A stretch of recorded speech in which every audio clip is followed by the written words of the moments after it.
lo que significó y significa todavía para nuestro país, para el mundo. Bueno, es obviamente una figura que ha trascendido y que nos va a seguir enseñando mucho a lo largo de los años. Y para hablar un poco sobre eso, estamos en comunicación con el padre Carlos Gómez, párroco de la iglesia Estela Maris de Punta Lara. ¿Qué tal, Carlos? Muy buenas tardes, gracias por atendernos. Acá Elías, quien le habla, y Rodrigo de la Unión te saludan. Muy buenas tardes, Elías. Buenas tardes a todo el equipo y a toda la audiencia. Muchas gracias, Carlos. Bueno, hablábamos un poco sobre toda esta enseñanza que nos ha dejado Francisco al inicio del programa, y la idea es un poco que nos cuente usted qué significó tanto para usted como para la iglesia, incluso la Argentina, la figura de Francisco. ¿Qué puede decir sobre él? Mira, yo lo que fui notando, digamos, desde un comienzo, fue primero la alegría de la gente por tener un papa argentino. Esto parece una cosa tan dicha ya y tan obvia, pero me parece que fue un momento así especial debido a que en la iglesia, digamos, nunca hubo un papa argentino, ni Ujú. latinoamericano, ni extraeuropeo casi. O sea, ya de entrada fue como una alegría para la gente común y para gente que no era católica incluso. Este, Así que eso fue como un primer momento, digamos, ¿no? Esa alegría de tener un papa argentino. Y, y después la sorpresa, como todos conocemos, me parece que, bueno, había gente que no lo quería, que Ujú. no tenía ninguna expectativa de que hiciera una buena gestión. Bueno, lo que todos sabemos y se ha dicho estos días hasta se ha repetido de todas las formas posibles y a través de todas las redes. Claro. Pero me parece que, bueno, visto ahora, a la distancia de esos 12 años y a la distancia de su muerte, que es como una distancia eterna, eh, nosotros vamos viendo la grandeza Ujú. de este querido Francisco, eh, querido y amado por muchísimos y por muchísimos Sí. pueblos, y que incluyó, o por lo menos trató de incluir a todos los marginados, digamos, ¿no? Y Ujú. a todas las periferias, eh, las existenciales y las periferias geográficas. Claro. Así que me parece que es como una figura que yo, por lo que veo, se agranda visto desde esta distancia, Claro. de los 12 años transcurridos y de esta distancia de su muerte, de su Pascua, como decimos nosotros, de su muerte, resurrección, de su partida al cielo. Bueno, desde la fe nosotros tenemos esta certeza y digamos, de que la muerte no tiene la última palabra, ¿no? Que siempre la última palabra la tiene la vida. Padre, Y lo vemos así. en esto que decía de que ha generado, bueno, del amor que generó en los fieles y por esta cercanía que buscó con los excluidos, con las periferias, eh, ¿cree que ahí está el valor o la virtud que hizo que Francisco genere eh, esa devoción, yo supongo que también hasta el reencuentro de muchos tanto con la fe como con la iglesia? Han sido mucha vida y mucha tarea y mucho viaje y mucho encuentro y muchos gestos, digamos, empezando por el hagan lío, a los jóvenes allá del 2013 en Río de Janeiro, a esos 3 millones de personas que estaban ahí, pero le decía, no es hagan lío acá solamente como cuando estamos acá en la playa, sino tampoco cuando estamos en la iglesia, sino hagan lío en las calles, en el mundo, en todos lados. Esto fue totalmente inspirador, digamos, y ha hecho que muchos jóvenes, incluso alejados de la iglesia, se sintieran parte y se sintieran queridos por alguien que en lugar de juzgarlos, condenarlos, de decirles no a esto, no a aquello, los invite a hacer lío, digamos, ¿no? Esto me parece que ya de por sí fue algo que atrajo a mucha gente, a muchos jóvenes sobre todo, que estaban así totalmente alejados o descreídos o rechazando incluso a una iglesia más censuradora y más juzgadora, digamos, ¿no?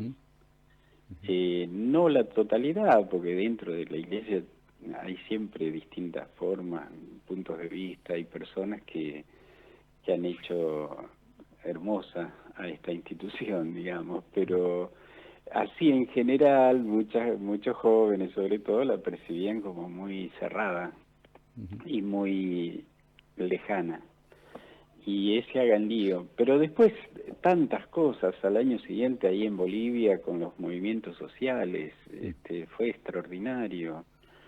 Y por eso los movimientos sociales, que tampoco eran como a veces muy cercanos a la iglesia, porque eran más bien de protesta, de lucha, se sintieron totalmente parte de esto, ¿no? Porque, bueno, ningún campesino sin tierra resonó en tantos lugares donde la gente, para poder poner unas plantitas o tener una hectárea de tierra, tiene que alquilarla o tiene que siempre trabajar para los patrones y nunca para sí mismo.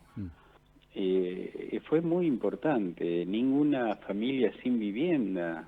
Bueno, esto nosotros lo vemos acá en La Plata, que tenemos como 260 barrios periféricos, barrios pobres, muchas familias donde las viviendas siempre son precarias y donde, bueno, mucha gente no tiene agua potable, no tiene luz, bueno, luz más o menos, no tiene gas, no tiene cloacas, no tiene veredas, no tiene cuando llueve para poder salir.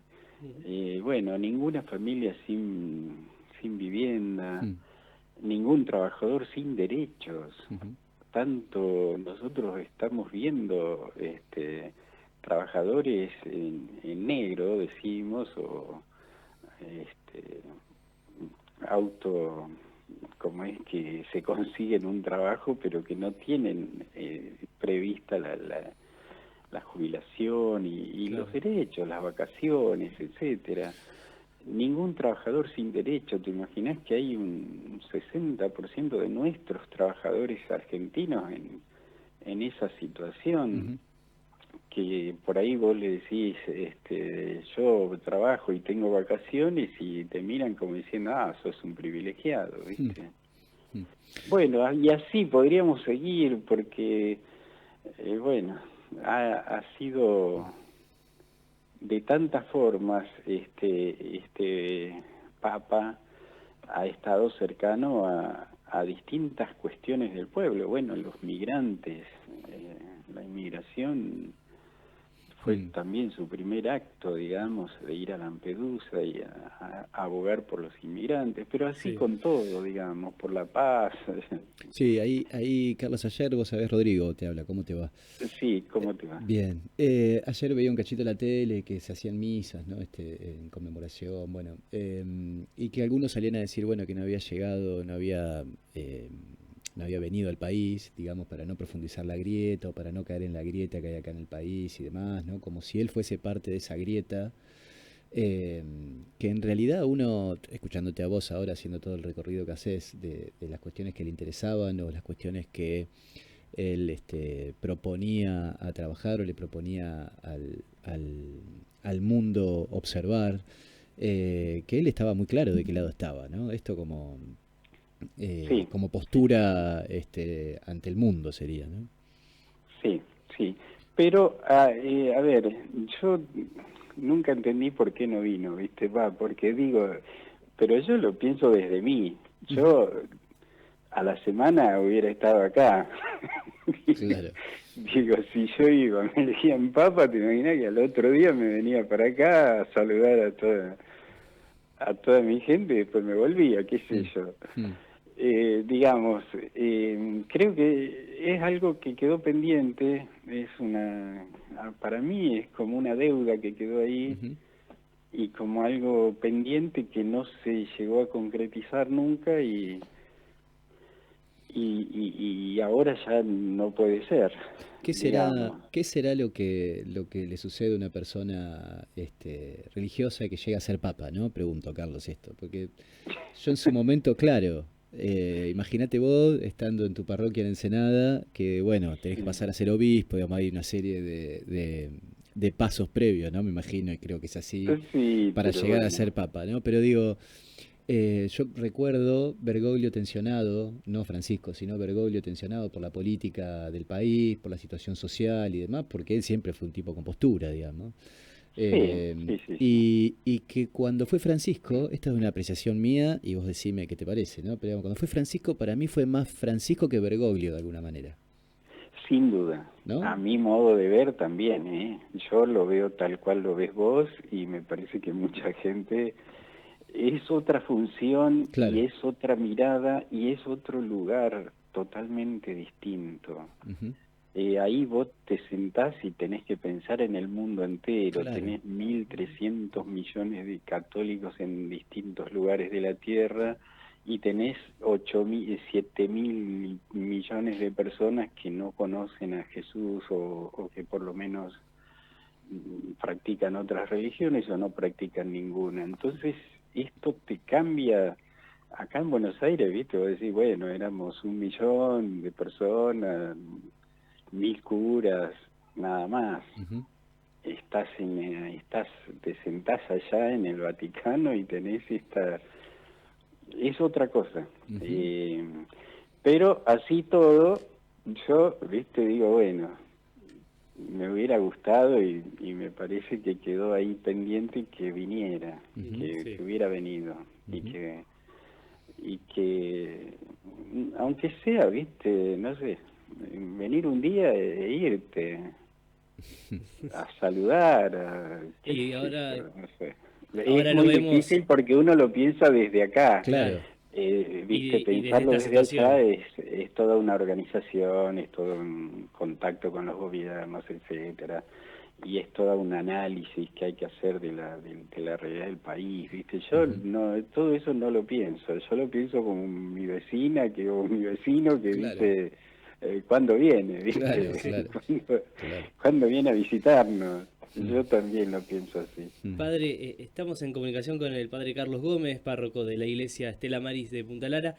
Tengo una pregunta que por ahí trasciende, que está vinculada, creo, sin dudas a Francisco, pero por ahí también lo trasciende en este contexto global en el cual, bueno, parece que cada vez el mundo está más belicoso, la probabilidad de una guerra a gran escala está siempre vigente, donde las finanzas y los grandes grupos concentrados se meten en la soberanía de los países y manejan, por ejemplo, qué sé yo, por decir algo, el, la vida ahora con el canal de Panamá, la vida de los panameños y así seguramente lo podemos replicar en un montón de países, sobre todo los países más que no están en el centro, ¿no? del mundo, pero la idea de que la religión, porque también lo he ido escuchando en muchos, yo tengo 35 años y en muchos de mi generación lo he ido viendo y escuchando, de que encuentran en la religión como un resguardo, ¿no? De lo que tiene que ver con ciertos por ahí, valores. Hoy más temprano hablábamos de que también un poco esto, ¿no? Digo, de lo humano, del vínculo, de ver al otro como, como un hermano y no como alguien a quien denostar por pensar distinto, o bueno, un montón de situaciones o de cosas que tienen que ver más con lo espiritual, digo, como un resguardo frente a lo que el mundo hoy nos ofrece. No sé si lo ves desde esa manera, cómo lo sentís, digo, y la función y la figura de Francisco en esto.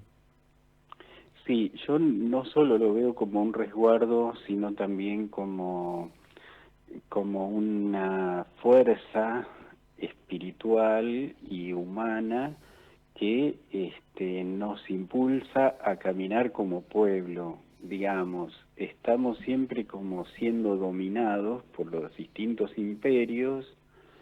En este caso yo lo que veo, el imperio norteamericano con sus armas y el imperio financiero con su dinero. eh, que lógicamente en esta nueva etapa se une el imperio financiero, digamos, el mayor cantidad de dinero se une con la tecnología, con la digitalización, digamos, Claro, y con el manejo de todo lo que son la internet y todo lo que ello implica. sí, bueno, Entonces, es un triple poder ahí, digamos, el de las armas, el financiero y el tecnológico de los medios, que es totalmente dominante de, de países, de pueblos, de personas. Ahora, nosotros acabamos de celebrar la Pascua, y la Pascua tiene su comienzo, digamos, en Moisés, que libera al pueblo de la dominación del imperio egipcio. Entonces, la Pascua es como el paso de la esclavitud a la libertad, de la muerte a la vida, eh, de la dominación al servicio, del odio del individualismo a la fraternidad, a la comunión. Por eso digo, esto que vos decís me parece que es así, pero no solo como un resguardo, sino también punto de como la encuentro, ¿no? fuerza que impulsa Claro. a esto. Ahora, y lo que pasa también es que desde el imperio y desde los que dominan, toman a la religión como elemento también de dominación. Entonces nosotros ahí tenemos una religión que es opio de los pueblos, que te adormece, que te hace decir, bueno, voy, canto, alabo, no sé qué, Ujú. y me vuelvo a mi casa tranquilo, o una religión liberadora, Ujú. que te lleva a buscar formas y caminos para liberar a tu pueblo y a todos los pueblos de la tierra de los que la dominan, la someten, la esclavizan, Mm. digamos. Ujú. Entonces, yo creo que sí, que es un resguardo y que es un motorcito, un motor que impulsa el Ujú. caminar de Claro. los pueblos por una vida digna, Ujú. por una justicia social, por un pensar que los bienes de la tierra fueron dados para todos y Ujú. no solamente para los que se los apropian, Ujú. digamos, Ujú. ¿no? Carlos, y en ese sentido te pregunto, por ahí haciendo un poco de futurismo o de probabilidades, no lo sé. ¿Cómo ves ahora la transición, ahora, inmediatamente? Digamos, uno entiende que en la historia de la conducción de la iglesia, a nivel papado, ¿no? Es como que es media bipolar, ¿no? Es media pendular. Por lo menos eso uno puede leer o puede estudiar. ¿Qué ves que viene en este sentido como, digamos, por recién hablabas de una religión o de un catolicismo o de una fe o de una iglesia en función de las necesidades del pueblo y en función de la organización comunitaria, si se quiere, vamos a ponerle nombres así? Sí, ¿Para sí, dónde sí. ves que viene ahora, digamos? ¿Qué pensás que puede pasar? No, no, ¿Eh? yo en eso veo que sí, que los periodistas, que la gente que está, que conoce, empieza como a tirar candidatos y Hmm, todo eso. Mi experiencia de sí, los papas que yo he visto, más o menos con conciencia, sí es que, bueno, que no estaban entre los preferidos ni entre los papables, sacando Pablo VI, quizá que sí. se lo veía ya como bastante. El resto, viste, Juan 23, ni por asomo, todos dijeron, bueno, nombramos un viejito que para hacer una transición y Hmm, después vemos qué hacemos, hmm, y fue el que mayor transformación ujú, logró con el Concilio Vaticano II. claro. Después así, Pablo VI, bueno, fue como una continuación. Y yo en este momento no veo que sea de, que sea como un nombre que haga una continuidad Ujú, de Francisco, sino que ujú, bueno, se irá viendo cuál es la iglesia que queremos para este tiempo en que vivimos, digamos. Ujú. ujú, Así como hace 12 años se pensó que era bueno un latinoamericano, veremos ahora que entre esas 130 personas que votan, 130 y pico, no sé, ujú, que votan, a quién, digamos, qué idea de iglesia ellos prevén y a quién pueden llegar a elegir. Así que yo de eso claro. lo miro con cierta expectativa, pero viste cuando normalmente es lógico que se tiren nombres y todo y hasta que apuesten, ¿viste? Claro. Por uno y por otro, pero yo no lo hago, no apuesto Sí. ni digo me gusta este o me gusta aquel, ¿viste? Hasta, Porque hasta sé aparecen que las predicciones del cura negro, viste que está el cura africano y el sí, cura Sí, sí, filipino. sé lo que mete a ahí se va a Nostradamus en el elegir medio. uno. Sí. Ahí adentro se va a elegir uno y se va a hacer Claro, por votaciones claro, claro. y en la medida que vaya habiendo una mayoría Ujú. hacia un lado y hacia otro, ahí se va a ir Se va definiendo definiendo. más. Bien. Está bien, sí. Padre, le agradecemos mucho este rato Pero que nos nos brindó. gustaría que haya una Claro. continuidad o Claro. por lo menos o una profundización de un camino Ujú, de apertura y de renovación de la Iglesia para que esté al servicio de la humanidad, pero de una humanidad fraterna y solidaria y con justicia social. ujú. Esperemos que Bueno, así sea, ojalá. totalmente. Ujú. Padre, le agradecemos mucho este rato que nos brindó. Un gusto enorme. Un abrazo Gracias. Que grande. sigan bien. El padre Carlos Gómez hablaba con nosotros, es párroco de la iglesia Estela Maris de Punta Lara. Ujú. 2 minutos pasan de las 4 de la tarde, vamos a una tanda a escuchar